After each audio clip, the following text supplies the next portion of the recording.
Good evening and welcome to E-Bible Fellowship's Housetops. This is a program where we seek to fulfill God's command to preach and proclaim upon the housetops what we hear in the ear. As we read in Matthew 10, verse 27, "What I tell you in darkness, that speak ye in light, and what ye hear in the ear, that preach ye upon the housetops." Tonight on Housetops from the Archives with his study, our speaker is John McOwen from Pennsylvania. Today I'd like us to take a look at the timeline of history that the Bible has to offer. Have you ever been intrigued about what happened from the very beginning of time when God created the world in 7 days and where we are today? Have you ever wondered how many years have transpired since the time that God created the universe? Well, fortunately for us, the Bible offers a description, a map. It gives us a calendar of the time from the very beginning of creation all the way to today. So I'd like for us to take a look at the scriptural evidence that suggests that the earth is only 13,000 years old, not billions of years old, as some scientists would like you to believe today. It begins in Genesis chapter 5. The calendar God created is given to us in Genesis chapter 5 and in also chapter 10 and 11. But in chapter 5, God says in verse 3, "And Adam lived 130 years and begat a son in his own likeness after his image and called his name Seth." The key for us to understand what the timetable in the Bible is all about, how to interpret it, is based on the understanding of the word begat and the understanding of the words called his name. We see the word begat many times in the Bible. Have you ever wondered if that was a direct son or child of the person named? Because when you look at every verse in the Bible that talks about a certain individual begetting another child or a descendant, the key to understanding God's timetable is recognizing that a direct son is correlated to the evidence he gives us when he uses the Hebrew word Quara Shem, and that is called his name. For instance, in Genesis chapter 21 in verse 3, and I'll turn to Genesis chapter 21 in verse 3, we're going to read there how God says in this chapter, we read in Genesis chapter 21 verse 3, "And Abraham called the name of his son that was born unto him, whom Sarah bare to him, Isaac." Right there we see the Hebrew word Quara Shem, which means called his name. That was a direct son of Abraham. His name was called Isaac. The word begat implies either a father-son relationship, or it can be a descendant later than a son.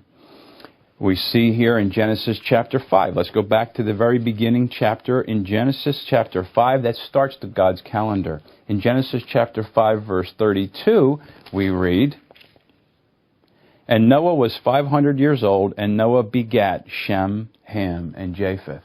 Now we know that there were only 8 people saved on the ark, and we know that Noah's 3 sons were saved. And here the Bible says Noah was 500 years old and begat Shem, Ham, and Japheth. So there the word begat implies, or definitely refers to, a direct father-son relationship. But in many other instances in the Bible, the word begat simply means it was a descendant. It could be a great-grandson, a great-great-great-grandson, how God puts the calendar in the Bible. When we look at Genesis chapter 10, for instance, in verse 21, Genesis 10:21, "Unto Shem also, the father of all the children of Eber, the brother of Japheth the elder, even to him were children born." And then down throughout the next 9 verses, the Bible lists all the different descendants of Shem. And in verse 31 of the same chapter, Genesis 10, it reads, "These are the sons of Shem, after their families, after their tongues, in their lands, after their nations." Here, the word begat is used about Shem, but it does not mean his direct sons, because so many different descendants are listed during these next 10 verses. That's just one example. But let us now take a look at Genesis chapter 5, and we're going to go to chapter 5 and verse 3 that we said earlier was the very beginning of God's calendar. We're going to notice here that God gives 10 ages of men that lived before the flood of Noah's day. Following the flood of Noah's day, he gives us 15 different generation markers, or men, and how long they lived up until Solomon's death. So we're going to take what the Bible says, and we're going to begin in chapter 5 and verse 3. The Bible says, "And Adam lived 130 years, and begat a son in his own likeness, after his image, and called his name Seth." So we see right away that Adam lived 130 years. He begat a son.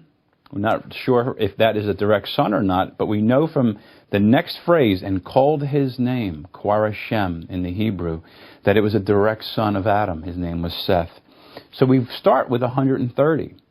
If we had a notepad, you'd put down 130 as the very beginning, the first generation. Adam lived 130 years. He begat Seth. So then Seth, we see in verse 6, Seth lived 105 years and begat Enos. The word begat is used. The Bible doesn't say he called his name Enos. Are we sure that Enos was a direct son of Seth? Well, we can tell, fortunately, from chapter 4, a chapter earlier, in verse 26, God said, "And to Seth, to him also there was born a son, and he called his name Enos. Then began men to call upon the name of the Lord."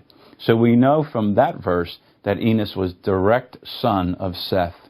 So we have Adam lived 130 years, then Seth lives in verse 6 105 years, and he begets, or he has Enos is born unto him. So then we have 105 plus 130. So those are the first two ages or time periods that we're going to put down on our notepad. The very next generation marker, the third one, would be Enos. How long did Enos live? Well, we read in verse 9 of the same chapter, Genesis 5, "And Enos lived 90 years and begat Canaan." But interestingly enough, the Bible does no longer use the term Quarashem, or called his name. And that is the key to unlocking the biblical history, the timetable that's in the Bible. Because Enos lived 90 years, he didn't have Canaan then. Because the very next verse says Enos lived after he begat Canaan 815 years and begat sons and daughters. And all the days of Enos were 905 years, and he died.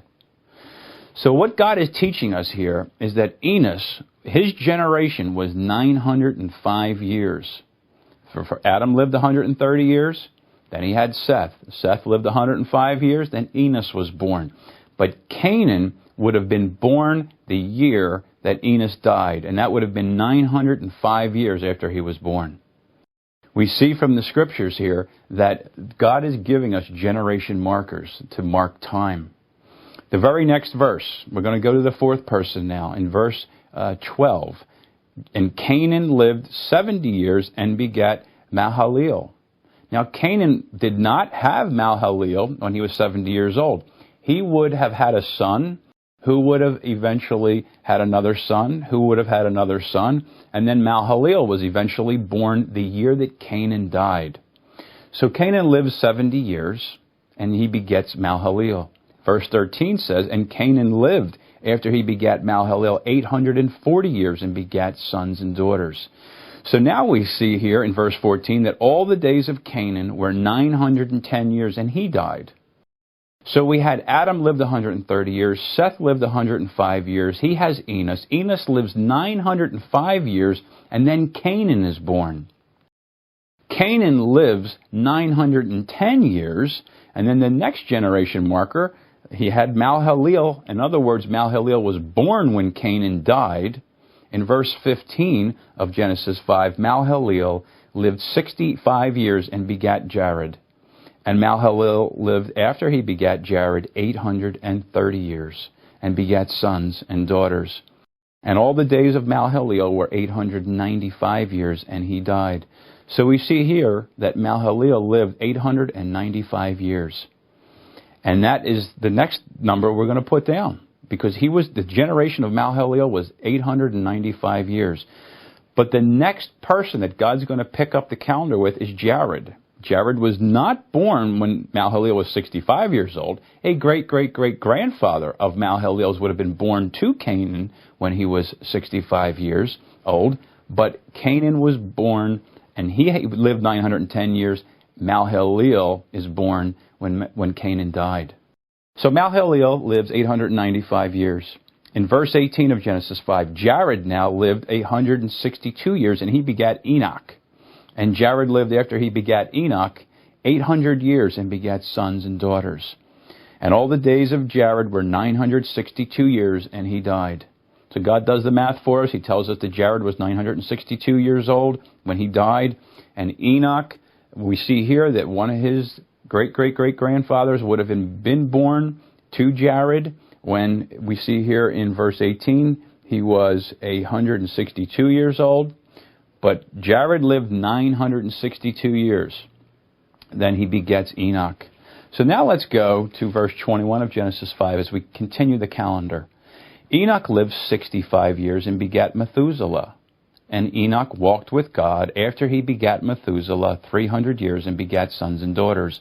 And all the days of Enoch were 365 years. Notice again, very conspicuously, God leaves out the term Quareshem, or called his name. So we now know that these are not direct sons. These are great-great-great-great-grandchildren that are born, but God uses each man's lifespan, and then when he dies, the next generation marker, that person is born. So we see that Enoch only lived 365 years, and God took him, because in verse 24 it says, Enoch walked with God, and he was not, for God took him. He was raptured by God. So after 365 years, Methuselah would have been born. Now Methuselah, in verse 25, lived 187 years and begat Lamech. And Methuselah lived after he begat Lamech 782 years and begat sons and daughters. And all the days of Methuselah were 969 years, and he died. And here we have the oldest man listed in the Bible, Methuselah. 969 years he lived. So he's the ninth person now that we put down on our list. And Methuselah, when he dies, Lamech is born to him in verse 28. Lamech was born in the line of Methuselah. When he died, Lamech lived 182 years and begat a son. So now we have 182 for Lamech. What does the very next verse say in verse 29?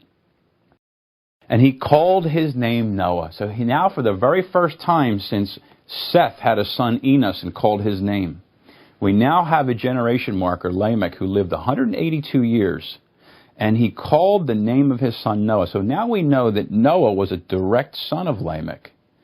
So although Lamech continued to live after that, we only have 182 that we need to put down for Lamech's lifespan as far as the generation of Lamech was concerned. Because now God is very interested in his son Noah, naturally, because the flood would occur in Noah's life. So we continue to read in we should now go to Genesis chapter 7, because Lamech conceived, his wife conceived Noah. He was born when Lamech was 182 years old. But now in Genesis chapter 7, verse 6, we read, Noah was 600 years old when the flood of waters was upon the earth. So now we can take a look and see all the men that we've just listed, the generation markers that God gives us in the Bible. And we see that Noah lived 600 years, and then the flood came. So how many years transpired from the creation of the world and Adam, the very first man, until the flood? Well, Adam lived 130 years and begat Seth. Seth lived 105 years, and he had Enos as a direct son. Enos lived 905 years, and one of his descendants, Canaan, who was a great-great-great-great-grandson of Enos's, he lived 910 years. Mahalalel, 895. Jared, 962. Enoch, 365. And when he was taken by God, Methuselah was born, lived 962 years. When Methuselah died, Lamech was born, and he lived 182 years. Noah lived 600 years, and then the flood came. If we add all those numbers together, we get 6,023 years. Those 6,023 years are the amount of time that transpired between the creation of the world and the flood of Noah's day. Now, unless we have a date in history we can go to and backtrack, we may not be sure at this point exactly when in history that was. When did the flood of Noah's day occur? Well, we have to continue to work the calendar that the Bible gives us. So now we know that the flood happened 6,023 years after creation. We can now go all the way to Genesis chapter 11, where God tells us some information after the flood. In Genesis 11, verse 10. These are the generations of Shem. Now, Shem was one of Noah's sons that was on the ark with them. Shem was 100 years old and begat Arphaxad 2 years after the flood. That's a key word. That's a key phrase. 2 years after the flood. We know the flood happened when Noah was 600 years old. In verse 11, and Shem lived after he begat Arphaxad 500 years and begat sons and daughters. So now Shem is the next generation marker that God's going to use in his calendar. So what do I put down for Shem's lifespan? How long did he live after the flood? Because we know that 6,023 years takes us from creation to the flood. How much longer did Shem live in the generation of Shem? Well, we know that Shem lived after he begat Arphaxad 500 years. But he begat Arphaxad 2 years after the flood. So now we need to put 502 years for how long from the flood until Arphaxad would have been born in Shem's line. Well, let's continue. In verse 12 of Genesis 11, Arphaxad lived 530 years, which is 35 years, and begat Selah. And Arphaxad lived after he begat Selah 403 years, and begat sons and daughters. And Selah lived 30 years and begat Eber. Well, let's take a look now. Arphaxad, how old was he? How long did he live? Well, he lived 35 years and begat Selah, and Arphaxad lived after he begat Selah 403. So what is 403 plus 35? God's no longer adding the numbers for us like he did in Genesis 5. It's a little bit tricky now because we have to do the math ourselves. Notice when Shem had Arphaxad after 502 years in his line, he didn't call his name Arphaxad. It was a descendant. It was a great-great-great-great-grandson. And here, Arphaxad was 35 years old and begat Selah, but he did not call his name Selah, so it was not a direct son. Selah would not have been born until Arphaxad died. Arphaxad then lived 438 years. The 35 years he lived, he begat a son who became the great-great-great-grandfather of Selah. And Selah would have been born when Arphaxad died. And it says here, Arphaxad lived 403 years after that he begat Selah. So, we now know that Arphaxad is our next name on our list after Shem, after the flood, 438 years. Let's go to verse 14. Selah lived 30 years and begat Eber. And Selah lived after he begat Eber 403 years and begat sons and daughters. So now what do I do for Selah? Again, I add the numbers.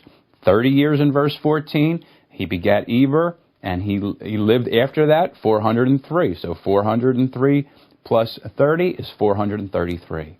So Selah lived 433 years before he died. He's our next generation marker. We put that down. Who was born in Selah's line, his family line? The year that Selah died, Eber was the one who was born, as we saw there in verse 15. Now, how about Eber? How long did he live? Look at verse 16 in Genesis 11. And Eber lived 430 years and begat Peleg. And Eber lived after he begat Peleg 430 years and begat sons and daughters. So Eber lived, if I add those two numbers together, 464 years. Peleg lived 30 years. He's the next one, and begat Reu. And Peleg lived after he begat Reu 209 years and begat sons and daughters. So how long did Peleg live? If I add those two numbers together, it's 239 years. Who was born the year that Peleg died?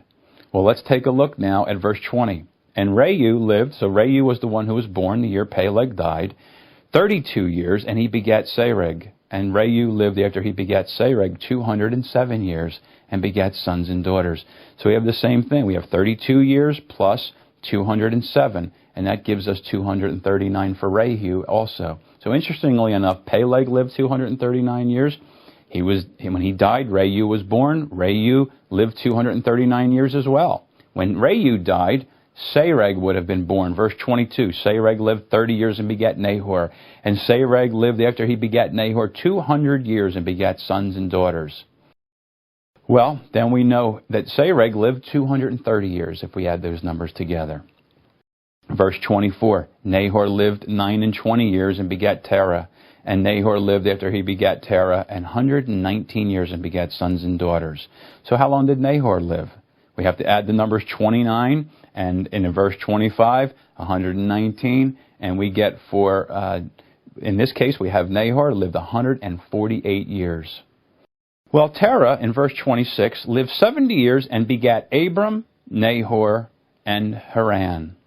So now we have an interesting break in God's calendar, because we have Terah lives 100, in this case, he lives 70 years in verse 26, and he begets Abraham, Nahor, and Haran. Now, are they direct sons? Are they great-great-great-grandchildren? How do we know? Well, we have to take a look and see in chapter 12 of Genesis, verse 4. So Abram departed as the Lord had spoken unto him, and Lot went with him, and Abram was 75 years old when he departed out of Haran. So let's go back to Genesis chapter 11. Was Abraham a direct son of Terah? He was. Look now at verse 27 in Genesis chapter 11. Now these are the generations of Terah. Terah begat Abram, Nahor, Haran, and Haran begat Lot. And Haran died before his father Terah in the land of his nativity in Ur of the Chaldees. So we see that Abraham was a direct son of Terah from the evidence the Bible gives us here. And Abram and Nahor took them wives. The name of Abram's wife was Sarah, and the name of Nahor's wife Milcah, and the daughter of Haran, the father of Milcah, the father of Iscah. But Sarah was barren, she had no child. And Terah took Abram his son, and Lot the son of Haran, his son's son, and Sarah his daughter-in-law, and his son Abram's wife. And they went forth with them from Ur of the Chaldees to go into the land of Canaan. And they came unto Haran and dwelt there. And the days of Terah were 205 years, and Terah died in Haran. So, Terah here, we see he lived 205 years, but when he was 70 years old, he begat Abram, Nahor, and Haran. So now we have to figure out how old was Abram, and how long did Abram live to figure out Terah's lifespan. Well, Terah, we know, lived 205 years, but Abram wasn't born the year Terah died, because Terah took his son Abram and Lot, the son of Haran, and came forth out of Ur of the Chaldees. So we have a little bit of a challenge. Where do we put Terah on this list? He's after Nahor. Well, we know that take a look again at Genesis chapter 12 and verse 4. So Abram departed as the Lord had spoken unto him, and Lot went with him, and Abram was 75 years old when he departed out of Haran. So if we now take the 205 years that Terah lived, how old he was before he died, and we take 75 away from that, because that's how old Abram was when he left Haran, when his father must have died, Terah was 130 years old. If I take 205 minus 75, Terah was 130 years old when Abram was born. So now we have Terah in our next list of the generation markers. And Abram, we now need to see, as God goes through the history of the world, what happened to Abram? How old was he before we have the next generation marker? Well, we know Isaac was the next one. But let's take a look and see how old Abraham was, because Abraham is after Terah. Go to Genesis 21, verse 5, chapter 21 of Genesis, and verse 5. And there we read, Abram was 100 years old when his son Isaac was born unto him. So we know Isaac was a direct son of Abram. So Abraham is our next list of 100 years after Terah lived 130. So Abram is 100 years old. He has Isaac. What's the next clue God gives us about lifespan for Isaac? Genesis chapter 25, verse 26. In Genesis 25 and verse 26, and after that came his brother out, and his hand took hold on Esau's heel, and his name was called Jacob. And Isaac was 60 years old when she bare them. So we know that Isaac was 60 years old when Jacob was born to him. So we had Abram at 100 years. Now Isaac lived 60 years. How about Jacob? Do we know anything about Jacob's lifespan in the Bible? To continue the calendar, we do, all the way in Genesis chapter 47 and in verse 1.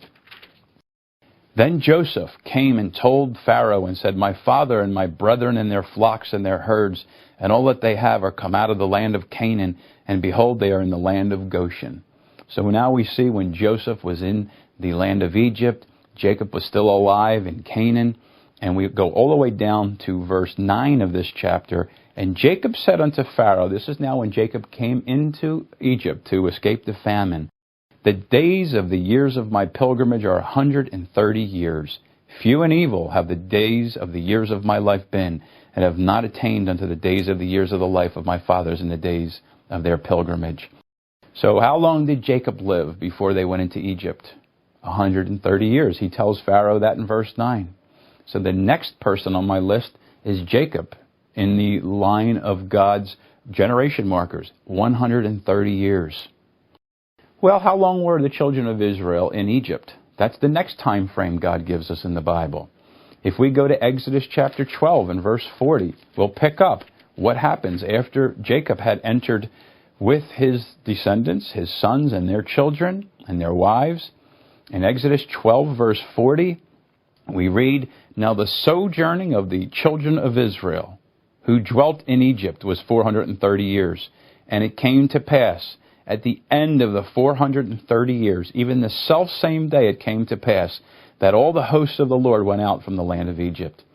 So God's really emphasizing here that there were 430 exact years from the time that Joseph was already in Egypt. But when Jacob, his father, came with all his brethren and their families into Egypt, they were there for 430 exact years. So we know Jacob lived 130 years, and then 430 additional years after that, the children of Israel leave and have the exodus from Egypt. Well, there we are. So far in the generation markers, now in time frames that God gives us, we still need more information to tie it into our calendar for today. So let's go to 1 Kings chapter 6, and we're going to pick up an interesting reference here that ties all of this to our current calendar today. In Exodus chapter 12, we read about the 430 years of the sojourning of Israel. But in 1 Kings chapter 6, we're going to read in verse 1 of 1 Kings 6, we read, And it came to pass, in the 480th year after the children of Israel were come out of the land of Egypt, in the 4th year of Solomon's reign over Israel, in the month Ziph, which is the 2nd month that he began to build the house of the Lord. So how many years after the Exodus did Solomon begin to build the temple? The Bible tells us 480 years after the children of Israel came out of Egypt. So that's the next time frame we list. Exodus was 430 years after Jacob came in to Egypt. Solomon's temple was begun 480 years after that. So since the flood of Noah's day, we have 15 different time frames that are given to us. And we had those generation markers from Shem and all the way down, his descendants, Terah, Abraham's father. Abraham lived 100 years. He had Isaac. Isaac lived 60 years. He had Jacob. Jacob lived 130 years. He came into Egypt. 430 exact years later, Israel leaves Egypt with the Exodus. 480 exact years after that, Solomon's temple is begun in his 4th year of reign.